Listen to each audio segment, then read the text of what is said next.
Have you ever witnessed a moment of quiet courage that changed everything? If it were up to me, I wouldn't let someone like that serve food. The man scoffed loud enough for the whole diner to hear. The room went still. The waitress stood frozen near the coffee station, face half turned, the scar that curved from ear to jaw. Suddenly, all anyone could see. No one said a word. No one looked her in the eyes. But then, a chair scraped, and slowly, deliberately, a teenage boy in a sharp cadet uniform stood up. His mother whispered something, trying to stop him. He didn't move. With his hands clenched and jaw set, the boy walked across the room and stopped beside the man's table. Everyone stared.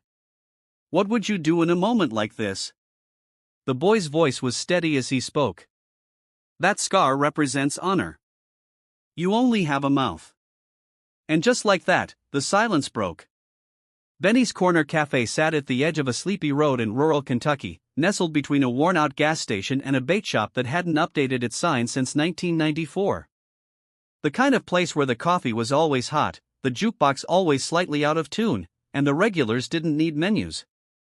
The bell above the front door chimed with every entry, and everyone knew each other's names except for the ones just passing through. Behind the counter, Clara Hill, 48, moved with practiced efficiency.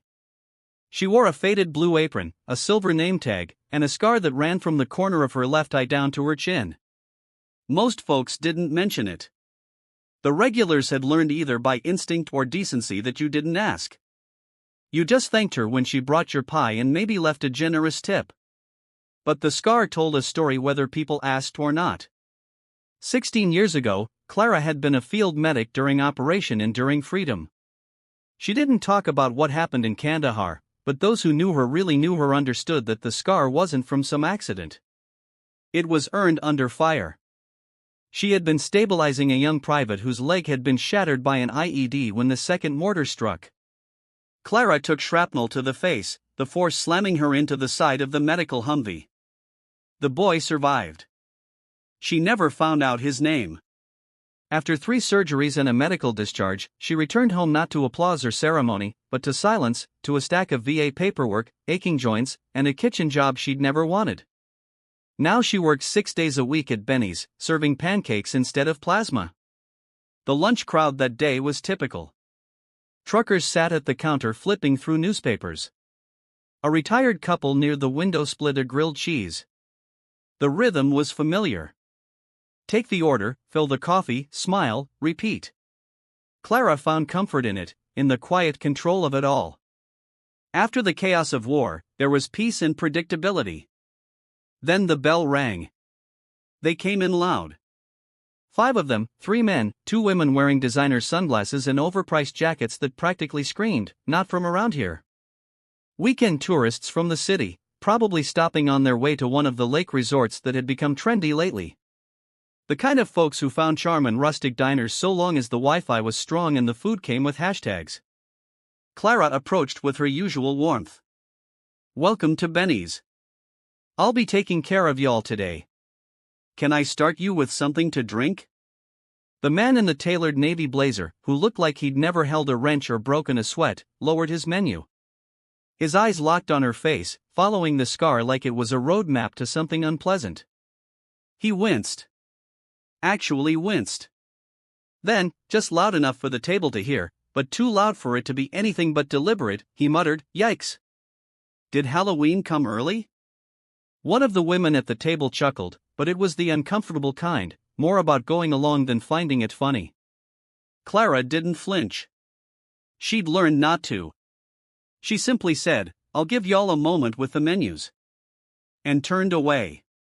The man wasn't finished. "Hey," he called after her, voice raised.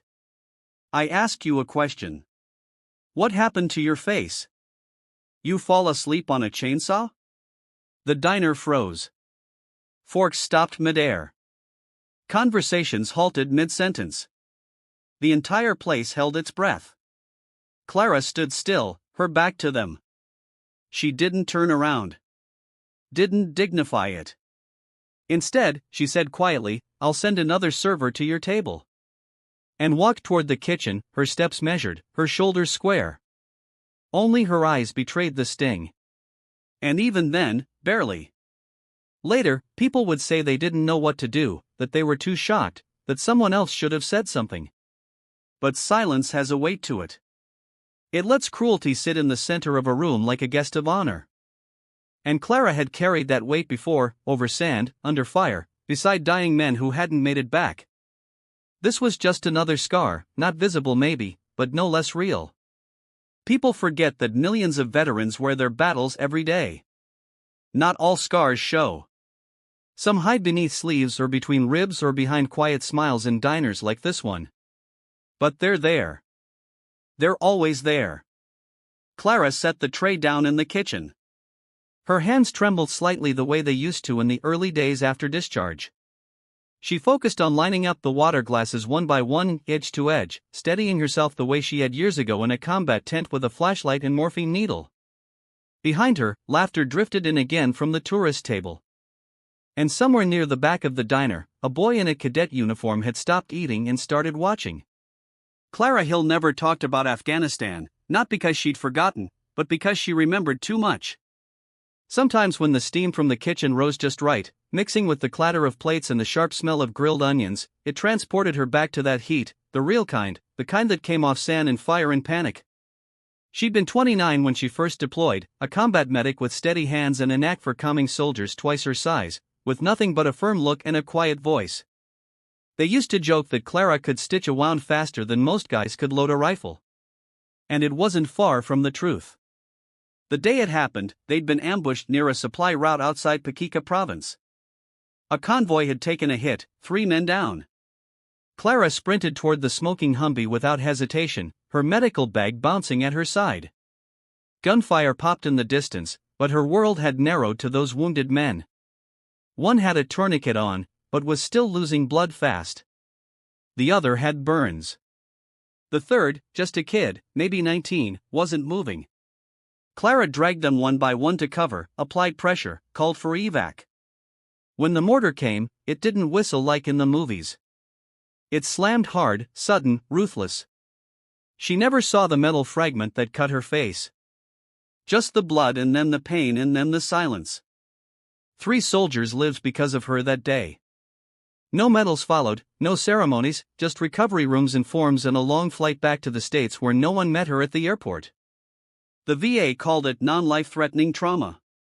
She called it a second birthday, but what followed was far harder than the shrapnel. Clara's discharge papers came with a mountain of red tape. Appointments were delayed. Disability benefits were under review. The scar on her face healed faster than the paper cuts from government forms.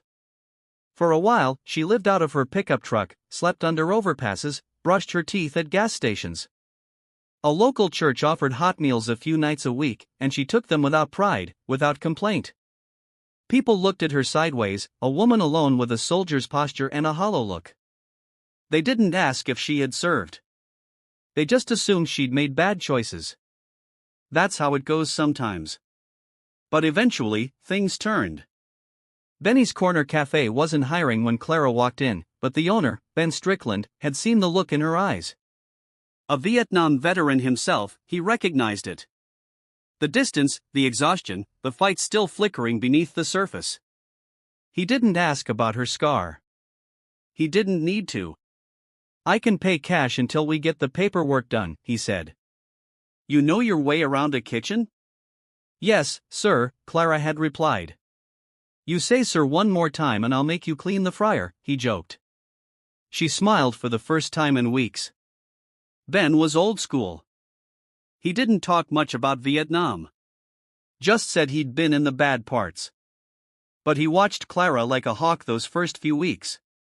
Not because he didn't trust her, but because he understood her silence. He saw how she flinched at loud noises. How she scanned every room she entered. How she couldn't quite relax even when pouring coffee. Eventually, he stopped watching. Not because she changed, but because she showed up every day, early, reliable, calm. Benny's ran better with her in it. And the customers, they got used to the scar, or at least learned to stop staring. Small towns are funny that way. They'll wave at you from the porch, ask about your dog, your kids, your garden. But they rarely ask about the things that matter most. They knew Clara was a veteran, knew she'd been hurt. But that was as far as they went. Not because they didn't care, but because they didn't know how to care. They didn't know what to say, so they said nothing at all. But Clara never needed the fanfare. What she wanted was simpler peace, routine, dignity. She found that in Benny's, stacking syrup bottles, flipping coffee filters, wiping down booths. There was something sacred in the small things. After the chaos of war, repetition became her therapy, still the ache never fully left. Not just the physical pain in her knee or the occasional throb in her jaw when the weather changed, but the ache of being forgotten. Of knowing she gave everything she had and came back to a world too distracted to notice. Heroes aren't always welcomed home, not with banners or parades. Sometimes they're handed aprons and told to smile through the shift. And they do, because that's what service looks like, even off the battlefield. That afternoon, Clara had simply wanted to get through lunch. No drama, no scenes, just table numbers and refills. But cruelty has a way of finding the quiet ones. And somewhere behind her, as she tried to steady her breath in the kitchen, she could feel it, the weight of the room shifting. The man who had mocked her was still laughing, but someone had noticed. A boy in a cadet uniform, a boy who had seen everything and hadn't looked away. From the far end of Benny's Corner Cafe, Jacob Myers hadn't taken a single bite of his meal. His grilled cheese had gone cold, his glass of sweet tea untouched. His hand sat still in his lap, but his eyes, sharp, dark, and steady, were locked on the table near the center of the diner. He hadn't looked away since the man in the navy blazer made the first cruel remark. At 16, Jacob was tall and lean, all elbows and knees still growing into themselves. His uniform, crisp gray with deep blue trim and a brass pin just below the collar, marked him as a cadet at Riverside Military Academy, one of the more prestigious prep schools in the state. It was an honor to wear it, but today it felt heavy. He hadn't expected much from a pit stop in a small-town diner, just a quiet lunch with his mom on their drive home from visiting his late father's memorial in Lexington. But then that man opened his mouth and no one did anything. Not one voice spoke up. Not one adult corrected him. Jacob had always believed that grown-ups were supposed to lead. That's what his instructors taught. Follow, honor, lead with courage. Yet here in real life, everyone froze. Even the ones who looked like veterans with the ball caps and military decals on their jackets, they stayed silent. Eyes averted. Forks pushed food in circles. It made his stomach twist. Across the table, his mother, Laura, glanced at him with concern. She knew that look in her son's eyes, his jaw was clenched tight, the muscle twitching just beneath the surface. His right hand flexed slightly as if reaching for something invisible. "Jacob," she said softly, her voice barely above a whisper. "Don't." "She didn't deserve that," he replied, eyes still forward. "I know, honey, but this isn't our fight." "That's the problem," he muttered. "It's never anyone's fight until someone makes it theirs." Laura sighed. She wasn't angry, just worried. It had only been 2 years since her husband, Captain Michael Myers, had died overseas. A roadside bomb outside her. She remembered the knock at the door, the folded flag, the way Jacob hadn't cried but hadn't spoken for 3 days either. Since then, Jacob had changed.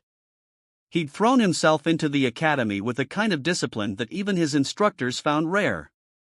He didn't talk about his dad much, but he wore his old dog tags beneath his shirt every day. And he noticed things, especially when someone disrespected the uniform or those who wore it. From their booth, Jacob had watched every second of what happened to the waitress. He saw the way her shoulders stiffened, the way her hand trembled just slightly as she carried the tray to the kitchen. He watched the mockery roll off the man's tongue like it meant nothing, like she meant nothing. Like the scar on her face was something to laugh at instead of salute. Jacob didn't know her name yet, but he knew her story. Not the specifics, but the truth beneath it. He'd seen it on the walls of the base his dad used to bring him to. He'd seen it in the VA waiting rooms in the eyes of men who'd come home walking differently, speaking less. He saw it in the photographs he still kept in a shoebox under his bed. Service left marks. Some you could see, most you couldn't. But they were all real. He reached up and touched the brass pin on his chest, a small eagle etched into a circular seal.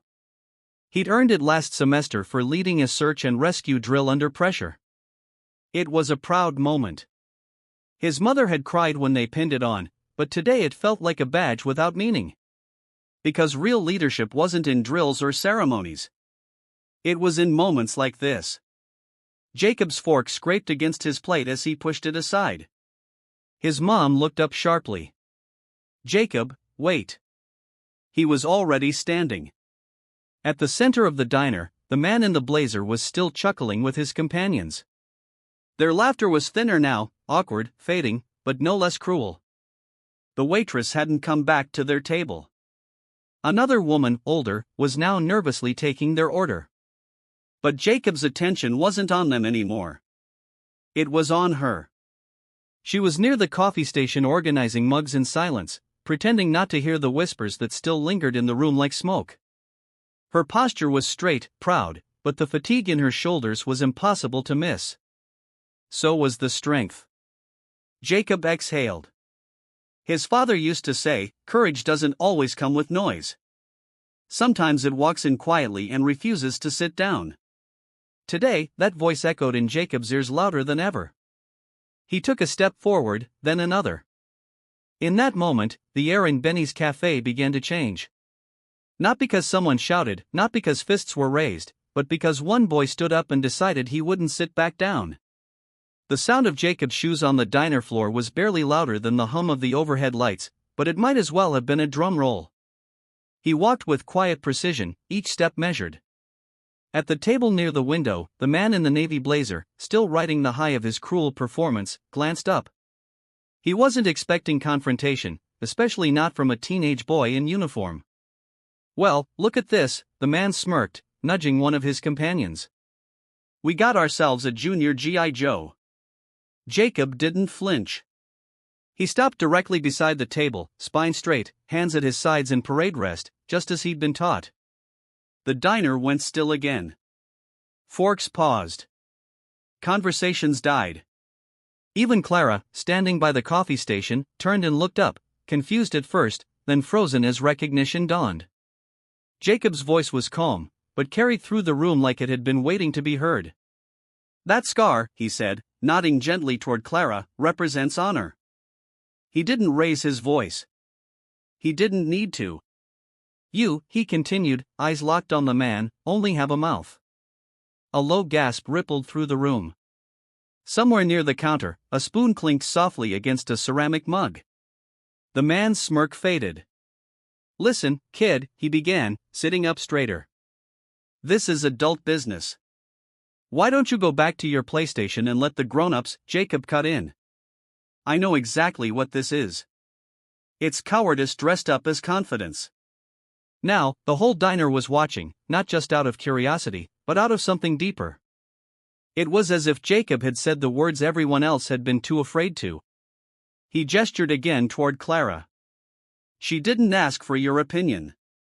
She didn't ask to be stared at or laughed at. She served her country, risked her life, saved people." The man scoffed, rolling his eyes. "Oh, please. You don't even know her." "I don't have to," Jacob replied. "I know her type. My dad was one, and he taught me to spot courage when I see it."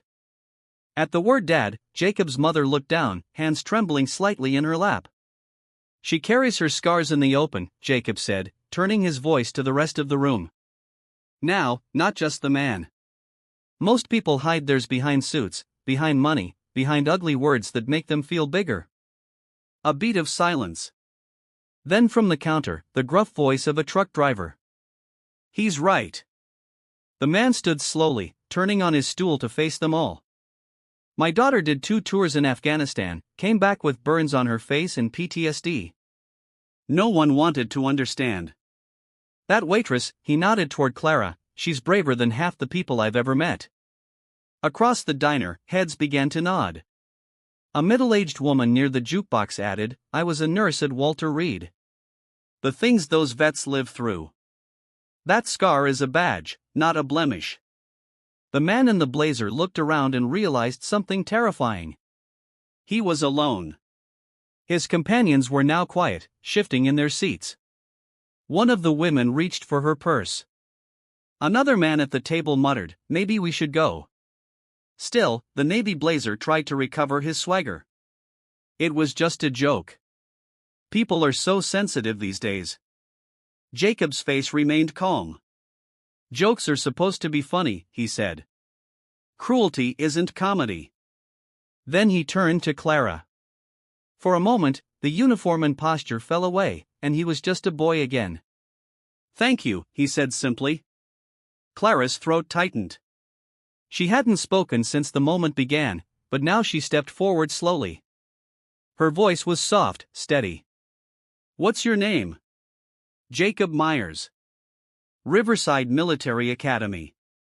"Ma'am, your father would be proud." Jacob blinked hard, holding back the emotions now bubbling to the surface. "Thank you, ma'am. I hope so." Just then, Ben, the owner of Benny's, appeared beside the man's table, wiping his hands on a towel. "I think it's time y'all paid up," he said firmly.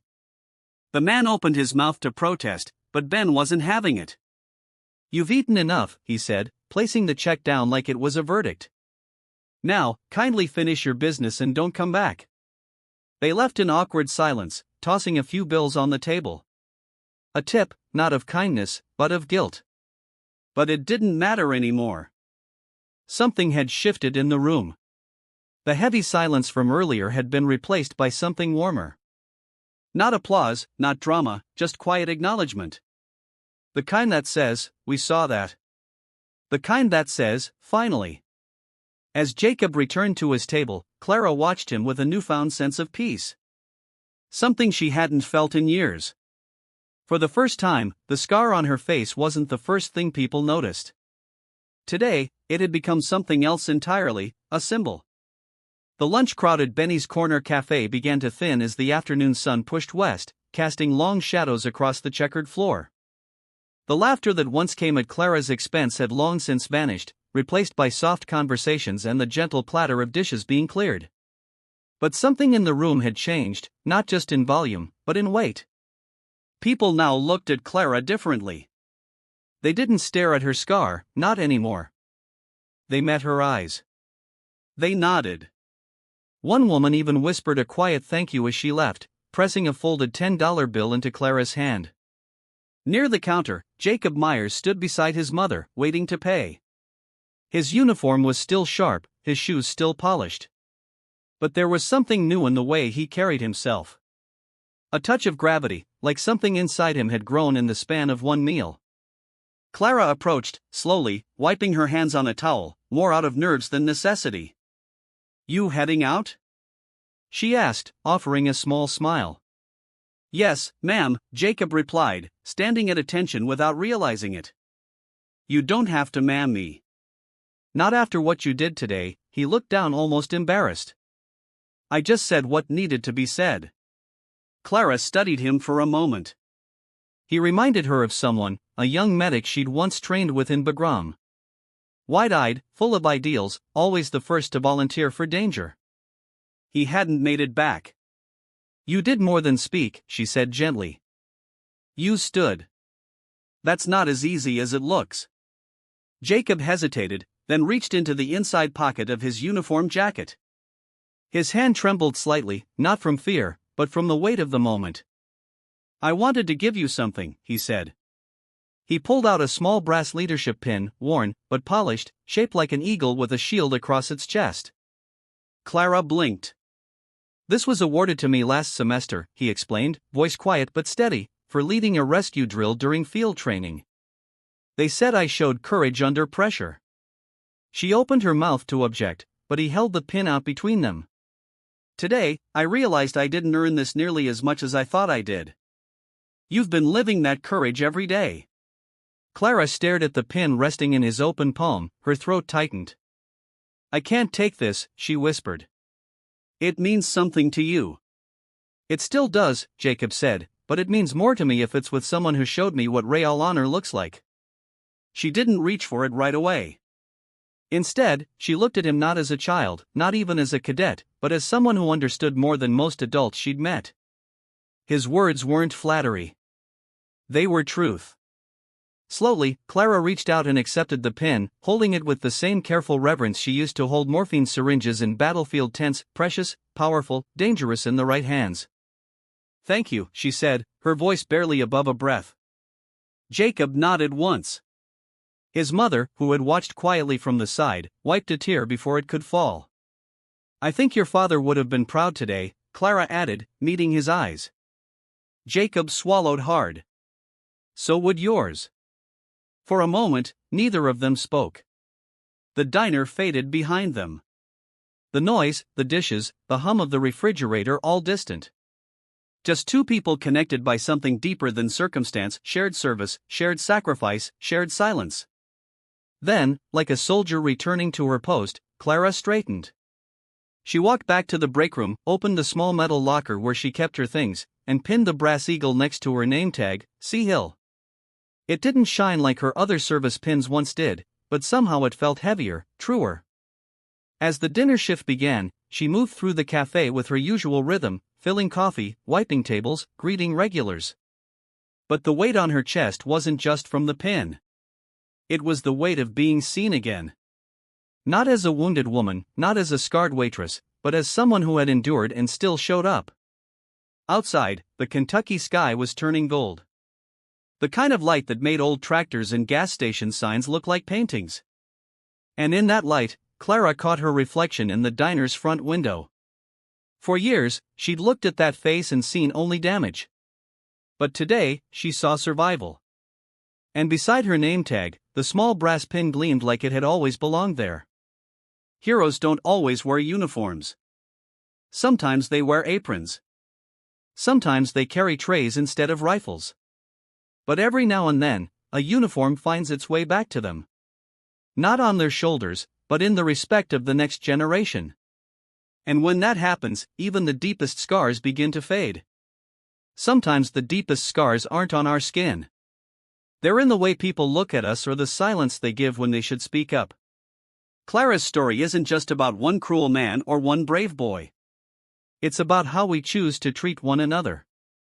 It's about seeing people, really seeing them for the battles they fought, even if we weren't there to witness them. In today's world, we move fast, too fast, maybe. We scroll, we pass, we avoid eye contact. But sometimes what a person truly needs is not pity, not applause, just recognition, a simple nod, a kind word. A young man brave enough to say, "I see your sacrifice. I honor it." So, here's a question worth asking. Have we forgotten how to stand up? Not just for veterans, but for decency, for quiet courage, for the ones serving us silently every day. If you've ever witnessed someone being disrespected and didn't know what to say, what should we say next time? And if you've been that person in silence, what helped you through? We'd love to hear your thoughts in the comments. What would you have done if you were in that diner?